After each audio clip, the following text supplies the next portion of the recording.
the X-Men, sure. You know mutants, probably a lot of them, yeah. But do you know about all the mutations they have? Maybe not. Devil Dinosaur comes from the prehistoric past of Earth 78411. Most people think of him as just a devil beast from Dinosaur World, and yeah, he is that. But did you know that he is also a mutant? Yep, his mutant gene activated after a traumatic experience with fire. Fortunately, he was saved from those who would harm him by Moon Boy, who befriended the beast. Devil Dinosaur's skin changed to red as a result of his mutation, making him a giant bright red dinosaur. Really stands out. Which honestly kinda makes me think of Clifford the Big Red Dog. I wonder if Clifford is also secretly a mutant with a secret mutation. He has like bright red fur. So strange. Devil Dinosaur was partnered with Moon Boy for quite some time until Moon Boy's death, wherein a new character was introduced to work alongside Devil Dinosaur, a girl with inhuman genes known as Lunella Lafayette, or Moon Girl. We love Lunella. I love DD too. He's also a really great card in Marvel Snap, by the way, especially if you pair him with Moon Girl. It's one of my favorite combos, even to this day. I don't know what's more frightening, the fact that Jean can basically manipulate people's dreams and nightmares through the villain Nightmare, or the threat she gave Nightmare after defeating him in the comics, where she threatened to destroy him at an atomic level. Yikes. Either way you slice it though, when it comes to nightmares that have been created by the god of nightmares himself, Jean is actually the one who would really call the shots between them when they're pitted against one another. I know you'd think Nightmare would come out on top here, but Jean is just that powerful. She could not only use him to take control of others' dreams the world over, but of course could also just take control of those dreams from Nightmare himself, and even match him, or really even beat him in his own realm, which is pretty wild. Chamber is a weird character, but also a beloved character. Like many weirdos that I love to talk about, Chamber is of course also a mutant. His name is Jonathan Starsmore, and while he may actually have the potential to be considered Omega level, that doesn't make his powers any less weird, thank goodness. His power relates to the fact that he's actually made of pure psionic energy. Now while many people know that Jono is psionic, because you know he's always talking telepathically, I don't think many folks actually think about like why his powers manifesting caused him to lose his jaw. I mean, I'm sure the hardcore Jono fans know all about this, but for those of you that are a casual Chamber fan, I'm gonna get into it. When his powers first manifested, they blew a massive hole in his chest and his face. While many people would be immensely harmed or even killed by such an occurrence, Chamber was not. As a result, Jono no longer needs to breathe, eat, or drink, and his blood does not even course through his veins. It doesn't need to do that to keep him alive. Yeah, as such he is typically seen with a scarf or some other clothing covering the lower half of his face, and he communicates telepathically, as you know, he can no longer talk since he has no jaw. Also he's made of psionic energy, so he's a very powerful psionic mutant. By far one of the strangest, yet kinda in a weird way most OP characters of all time from Marvel has to be Duke. Okay, so he's at the very least the most strange. And now we have his evil counterpart, Pood in Excellent, who might somehow be weirder. Oh boy. Dupe is pretty powerful because he has some fourth wall shattering level of awareness, and he's able to actually move between panels in comics, existing not just within the panels of the page, but also moving into the borders and margins as well, able to exist outside of the panels that we're used to reading, which I think is pretty wild. I mean, not many other characters can do that, never mind mutants. Granted, we don't really know what Dupe is, or you know, if he's really a mutant, but he definitely hangs out with the X-Men a lot, and I feel like he's so weird, I just would believe he is a mutant in some way in his origin. Though at this point in time, there's no definitive origin for the character yet, just to be fully transparent here. He's also demonstrated some powerful magical abilities too, as well as super strength, speed, durability, and even the power to resurrect. Without the help of the Five no less, he can just do that by himself, so he's got a lot of powers that I feel like not a lot of people think about. The Love Eyes is one of my favorites. Never forget Madeline Pryor's awesome telekinetic lasso. What an awesome and totally bizarre weapon for a goblin queen to wield. Maybe we can call it a telekinetic whip instead. That seems more fitting based on Maddie's kinda generally crazy and definitely vicious and vengeful disposition. Madeline Pryor as the Goblin Queen used this lasso to wrangle, get this, Jean Grey. That's right, her lasso was powerful enough to wrangle Jean, who herself is considered, now at least, an Omega level mutant in both psionic areas of power. What's more, Maddie's psionic whip was so powerful, it also like basically just rendered Jean powerless when they were having their fight. So yeah, I feel like if you can use any kind of lasso to render Jean Grey powerless, that's impressive. Why doesn't she use it more often? She should bring it back. I want to see the lasso again. Let's bring it back. Training with Doctor Strange made magic even more powerful. She already has all the knowledge imparted to her by Alternate Storm and of course Belasco and all his magical texts, so adding in the teaching of Doctor Strange has made her an insane level of powerful when it comes to her magical abilities. At one point she used her knowledge to turn herself and a group of other supers, including mutants and some Guardians of the Galaxy members, invisible. Yeah. And a gambit to buy time when her teleportation powers just couldn't cut it. It's not really like a mutant power, but it is a power that a mutant has. So, see what I did there? There's something about people being in near-death experiences that seemingly allow them to evolve in some way and survive. Mask is another one of the mutants that has experienced that. Mask was inherently more of a villain in the comics and also a Morlock. However, being a Morlock wasn't what made him evil. What made him evil was kind of his outlook on life. His mutant powers allowed him to alter the appearance of others, basically turning him into one of the world's most powerful plastic surgeons of all time. But at the same time, Mask was considered himself to be hideous, hence why he hid in the underground tunnels of New York with the Morlocks and, was a Morlock, because that's kind of their whole thing. And his powers did not work on his own physical appearance, tragically. That is until he was nearly killed by Shatterstar. Now, to survive, he had to actually move his organs around, so this gave him the power to manipulate his appearance. He leveled up. He gained what we would call a secondary mutation. For a while, he also used his powers to appear as Marilyn Monroe while leading the Morlocks. Although now Mask has seemingly gotten over his obsession with beauty and usually chooses to just appear as he is. Either that or people forgot that this power existed, but I'm gonna go with the route of, Mask just loves himself now, because I like that story for him. Moira was usually known as more of an ally to the X-Men for many years, and none of us would have ever suspected that she had powers at all. She has been known as a mutant ally throughout many comics, often Charles Xavier's ill-fated lover, and if you don't see her as being a major player in the comics, let me just remind you that she was the one who figured out how to cure the legacy virus, and I honestly think that elevated her even to a superhero status if we're talking about it. We found out Moira McTaggart was a mutant recently in modern comics during the House of X series. We learned that she had done more than just die in the comics. We learned that her powers allowed her to actually be reborn, but not in a traditional sense of superpowers. This isn't a healing factor or a resurrection. Her powers actually allow her to relive her life again. Yeah, so it's kind of like a reincarnation. From birth to death, starting in the womb. So she's living the same years, but she can use her actions to alter history, making her an odd but surprisingly powerful mutant. But not everyone knows about Moira McTaggart and her powers, so there you go. This is less of a power, this next one, and more of like just a really interesting fact about a power, but I didn't know this myself initially and I was surprised by it somewhat, so I figured I would just share it with you and count it as a point on this list. Now we all know that Jean is one of the preferred hosts, if not I would say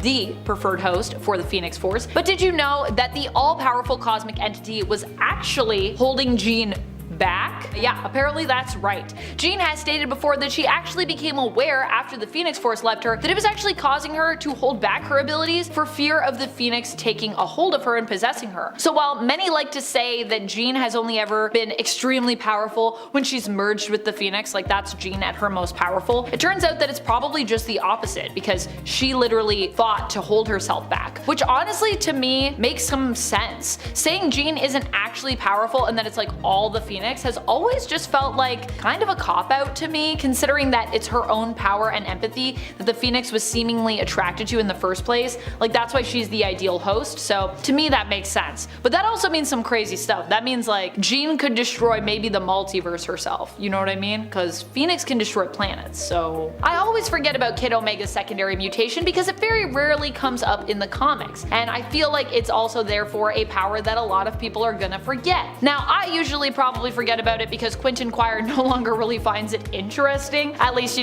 that's the canon reason that we're given for why we really never see it anymore. I personally think it sounds super interesting and I'm surprised that he's bored of it. However, this is Quentin, so maybe I shouldn't be so surprised. Quentin Quire is a bit of an oddball. He's often unimpressed as well by some of the coolest stuff. He's very like, ugh, whatever, I'm over it. Or at least, he presents himself this way often. Kid Omega's power that I'm about to talk about here is that he has a non-corporeal form, which when accessed also speeds up his consciousness and actually allows him as a telepath to reach out and connect with all sentient beings. Yeah, basically like all of Earth you could just connect with. He can think at the speed of light while in this form, but then again, even when Quire isn't in it, he's known for being one of the fastest thinkers and one of the smartest psionics on the planet, so I think we kept that part, but we forgot about the non-corporeal stuff. Dead Girl was a mutant with light blue skin, spooky powers, and dreams of fame. Though she appeared regularly throughout the end of X-Force's original run and its continuation, X-Statix, she was constantly overshadowed by her teammates. I can't think of a better way to prepare for Halloween than by chatting about this girly. Dead Girl first appeared in X-Force 125 in 2002. X-Force members Orphan, You-Go Girl, and Anarchist went to a graveyard to officially recruit Dead Girl into their ranks. Like a good undead character, she arrived at her first mission wearing tattered clothes and a rope for a belt, so undead casual. However, it was suggested that she was purposely trying to scare her teammates. Though she recounted her past for the team, Dead Girl did not tell them her real name. When Dead Girl was alive, she was an aspiring actor but fell in love with a man who eventually took her life. Her mutant powers manifested when, after the passing, she regained consciousness in a cemetery and realized that she could communicate with her dead cohabitants. The spirits lured the life taker back to the cemetery for her,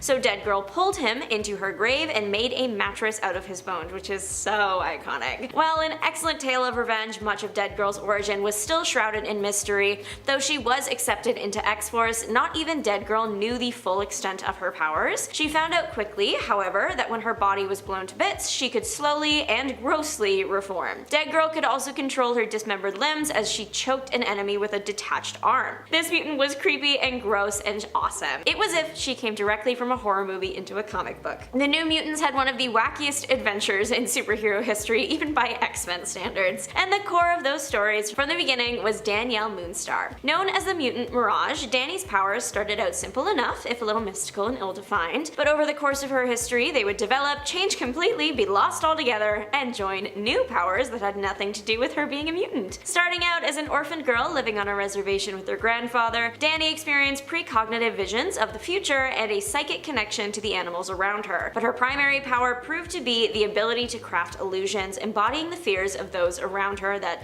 seemed terrifyingly real. While her psychic connection with animals came in handy alongside her teammate Wolfsbane, who could assume a lupine form, Dani took the name Mirage and honed her ability to craft illusions as her primary weapon. Doreen Green, aka Squirrel Girl, is not a typical superhero. She has a unique ability to communicate with squirrels and possesses the agility and strength of her rodent friends. Her seemingly bizarre powers have made her the subject of many jokes, but don't underestimate her. Squirrel Girl has repeatedly proven she's a force to be reckoned with. She has defeated some of the Marvel Universe's most powerful villains, including Thanos. Her unconventional tactics and problem-solving skills have earned her a dedicated fanbase and a reputation as one of Marvel's most enduring and compelling heroes. The world's smartest person with a huge red dinosaur for an ally couldn't be better. Young superhero Luna Lafayette, aka Moon Girl. With her array of gadgets, her bizarre inhuman ability, and her vast intelligence, Moon Girl has the brains to outsmart just about anyone. Primarily aided by her genius-level intelligence when fighting bad guys, Lunella is the smartest person in the world despite her youth. The 10-story tall beast called Devil Dinosaur assists Lunella in battle. Devil Dinosaur possesses human-level intelligence, sharp claws, and a vicious bite, making him a formidable ally. Moon Girl's inhuman ability allows her to swap minds with Devil Dinosaur, but it's not entirely within her control. Several things can trigger the mind swap, such as stress, anger, or hunger. Additionally, they will spontaneously switch brains during the full moon lunar phase. Lunella carries a variety of tools and gadgets invented by herself to aid her heroic pursuits. These devices include a spring-loaded boxing glove and a taser, all bizarre but certainly functional. Every Marvel fan knows the Avengers, but aside from that main team though, there are several other superhero teams that use the word Avengers, and not all of them are so great. The Great Lakes Avengers especially are a team focused primarily on outsiders and D-list heroes. Big Bertha is one of the most controversial members of this team. In her civilian life, she's a model, Ashley Crawford, but when she wants to, or has to, she can transform into a very obese woman, which didn't sit well with some readers, especially because other characters often make fun of Big Bertha Bertha because of her appearance. The good news here is that Big Bertha is incredibly strong and can easily squish a lot of her opponents, and since she looks different in her civilian life, her superhero identity is a well-protected secret, unlike other superheroes who out themselves to the public and then severely regret it later, such as Spider-Man during the Civil War storyline. Still, there are a lot of Marvel heroes who are super strong without the need to transform in such a way, which makes Ashley's power one of the strangest ones. Spring-heeled Jack, also known as just Jack, possesses the extraordinary ability to leap great distances thanks to his incredibly powerful legs. While this power may appear unremarkable compared to some other superheroes, Jack has used his leaping abilities to significantly take down some of the most formidable villains in the entire DC universe. Despite being a lesser known hero, Jack's acrobatic skills and unparalleled agility have proven valuable assets in combat, allowing him to evade attacks and strike from unexpected angles. With his unique power and impressive combat skills, Spring-heeled Jack is a hero not to be underestimated. Dog Welder, aka also a Jack, is one of the most bizarre superheroes with a disturbing and intriguing ability. As the name suggests, his power involves welding dead dogs to people's faces, which is not for the faint of heart. Despite the grotesque nature of his power, Dog Welder has used it effectively to take down criminals and other villains, making him a valuable asset to his team. While his methods may seem extreme, his dedication to justice cannot be denied, and he is a reminder that even the weirdest powers can be used for good. Johnny D has my least favorite mutation that I've ever seen, and also the strangest mutation I've ever seen, a sentient maw attached to him. It's right in the middle of his chest, and Johnny has named it the Freak. The Freak produces voodoo dolls. To get a doll, Johnny must feed the maw a DNA sample, like hair. The maw will spit out the doll, and Johnny will get full, absolute control over that person. Now, I'm sure that getting people's DNA is probably really annoying, but once you have it, and you have the doll, there is nothing Johnny can't do. As it stands, there isn't anyone that he can't control if he has their doll. There is a theory that Johnny is not the mutant, but that the maw is the mutant, and that it's just attached to a normal Johnny. The Freak does have its own brain, so it's a very real possibility, but they're literally attached, so Johnny, mutant or not, you might as well be. Johnny happened to be one of the only mutants to keep his mutation after M-Day, and can I just say, I would be so mad. Imagine learning that hundreds of mutants lost their powers, but you were still stuck with your chest maw, a chest maw that once tried to hurt you. That would be the start of my villain arc. Personally, Johnny is stronger than me. Jack Hawksmoor can either be the most powerful hero on the battlefield or the weakest, and it depends entirely on one odd factor: the size of the city he's in. Hawksmoor of the Wildstorm universe experiences a symbiotic link with whatever city he's in. The bigger the city, the more powerful he is. In fact, if Jack were to exist outside a large urban center for long, he would literally pass away, so it's imperative that he lives somewhere like New York. The reason Hawksmoor is like this is because time-traveling scientists used him as a lab rat, and he is now more alien organs and foreign objects than human. Jack's city-sanctioned powers are the stuff that you would usually see, like enhanced senses, the ability to stick to walls and also phase himself and others through walls, sometimes fatally to his enemy. Then he also has traditional superpowers with like a city spin on them, like he's capable of telepathy, but with buildings. He can also go up to a window or a mirror and see everything it has seen, almost like it's a personal security camera. He also uses windows and mirrors as a form of teleportation, stepping into one and out another. One time in Jenny Sparks' The Secret History of the Authority, Jack literally turned the entire city of Tokyo into a giant battle suit to fight Kansas City, which also gained sentience for some reason. A final fun bit about Jack's powers is whatever city he's in, he speaks every language spoken in that city, and that is pretty powerful in itself. Number 10. X-Ceptional. Bailey Hoskins is known for being the worst X-Men ever, probably because his powers are pretty lackluster sounding, but manage to pack a pretty big bang when they do get used. Bailey's powers involve self-detonation, but the only thing is that activating his powers will actually also result in his death, meaning he can only use them once, and doing so will kill him. However, he does end up doing this, and in doing so saves the world, or at least a world. His good friend and teammate Miranda has reality warping powers that are extremely powerful, propelling her into her own classification of mutant even, in terms of power level. But even then, this time around, it seems Miranda can't seem to interfere in this world at this time. It seems she needs some help from Bailey, and in sacrificing himself, he not only saves the world, but also seemingly helps Miranda to fix it and set it right again. or potentially erase it. That's kind of what it looks like happens at the end. But maybe that's how you fix it. Just wipe it. Number 9. Funny Man. Funny Man is an odd superhero who is historically actually pretty significant, despite how weird he may seem. He's not just powerful for how much of a goofball he is powerful in a historical context, which I think means he deserves this spot. Also, I'm not sure if we've ever mentioned him on the channel. As far as I can recall, I haven't at the very least.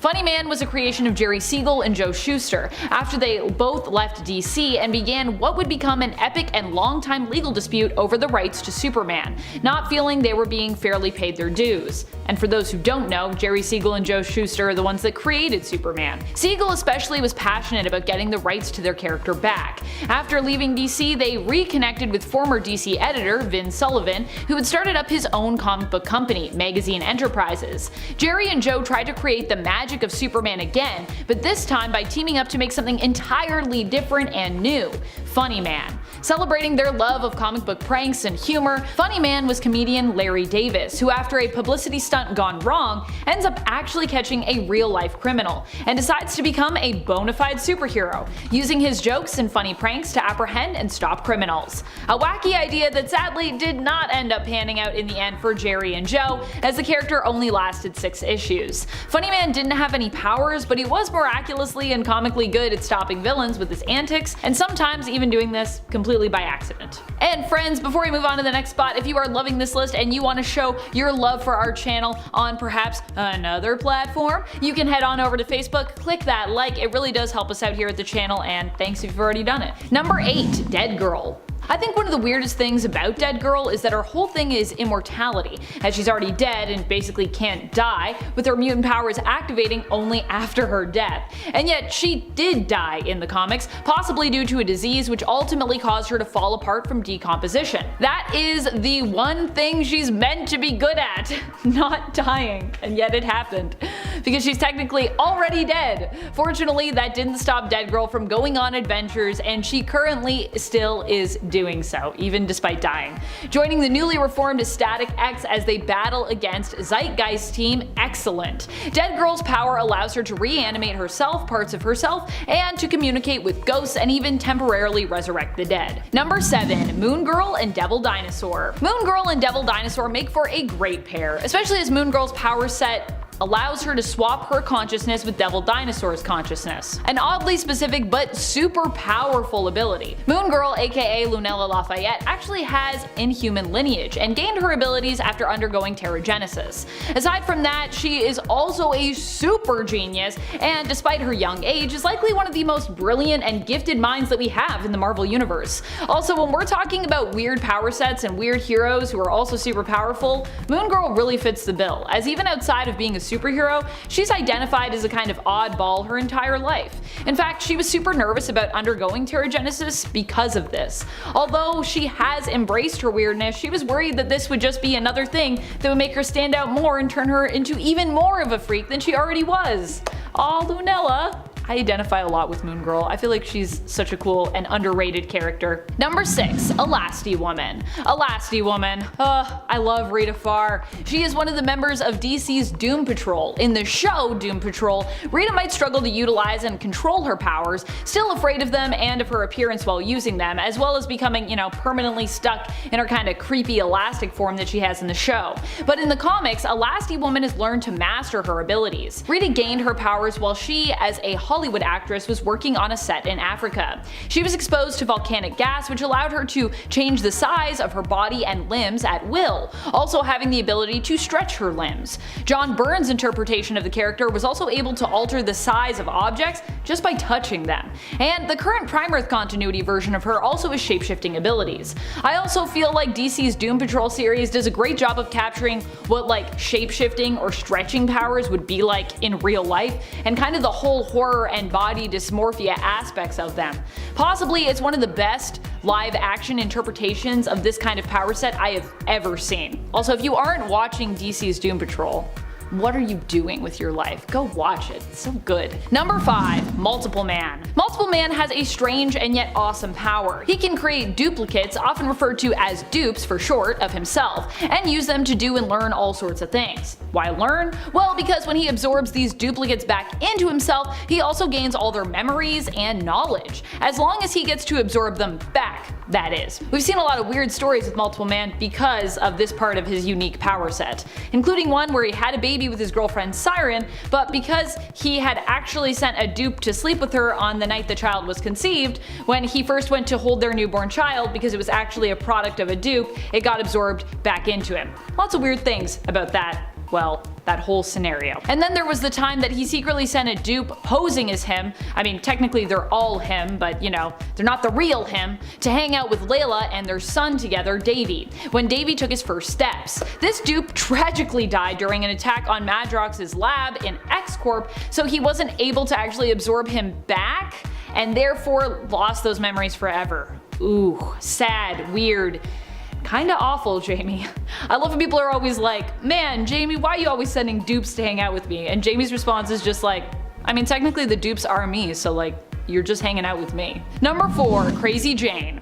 Crazy Jane is a member of the Doom Patrol, and honestly, that is a great team to look at if you want to find some superheroes who are actually quite powerful but also just wonderfully weird. Jane is no exception to that rule. She's kind of like Marvel's Legion, who appeared only a few years before she made her debut over at DC Comics, first appearing in Doom Patrol issue 19 of the 1987 series, created by comic book writing legend Grant Morrison and masterful artist Richard Case. Crazy Jane is Kay Chalice, who within her has at least 64 personalities, each with their own personas and their own power sets. While this means she has a lot of power at her fingertips, the challenging thing is that Jane often struggles to find balance with the various personalities residing within her, and has demonstrated various levels of control over them, and they over her. Number 3. Squirrel Girl. Squirrel Girl is also one of the most ridiculous heroes when it comes to her premise and her power set. Although really what makes Squirrel Girl, aka Doreen Green, so strong of a hero, so powerful of a hero, and of a character, is her likability and her approach to heroism. She has a tendency to beat villains by befriending them and persuading them to stop their devilish and deadly plots. Although she has also summoned an army of squirrels in the past to help her take down even some of the most famous and notorious villains, like early on in her career when she handily and embarrassingly defeated Dr. Doom. Squirrel Girl has also faced off and defeated the likes of Thanos and Galactus as well. I love Doreen Green. I want to be Doreen Green. She's so great. Number 2. Metamorpho. Probably one of the strangest but also most powerful heroes out there is Metamorpho. Metamorpho made his first appearance back in 1965 in The Brave and the Bold issue 57, and has also been known as the Element Man in comics. He has a very unique and interesting power set that allows him to transform his body or parts of his body into any element. This also gives him a pretty unique look as well. Metamorpho isn't the only hero to exhibit these powers though. At one point we also had Element Girl, whose story ended up turning quite bleak in the end, I must say. She assisted Metamorpho on some of his adventures, and maybe if we do a part 2 I will tell you some more about her on that list. Number 1. Dupe. By far the strangest yet kinda in a weird way most OP characters of all time from Marvel has to be Dupe. Okay, so he's at the very least the most strange, even if you don't agree that he's the most OP. And now we have his evil counterpart, Pood, in Excellent. Oh boy. Dupe is pretty powerful because he has some fourth wall shattering level of awareness and is able to actually move between panels in comics, existing not just within the pages panels, but also moving into the borders and margins of that page as well, which I think is pretty wild. He's also demonstrated some powerful magical abilities as well as super strength, speed, durability, and even the power to resurrect, without the help of the Five no less. Yeah, because Dupe is also like associated with mutants, even though I don't really know if we've clarified if Dupe is actually a mutant, but he's definitely mutant adjacent at least.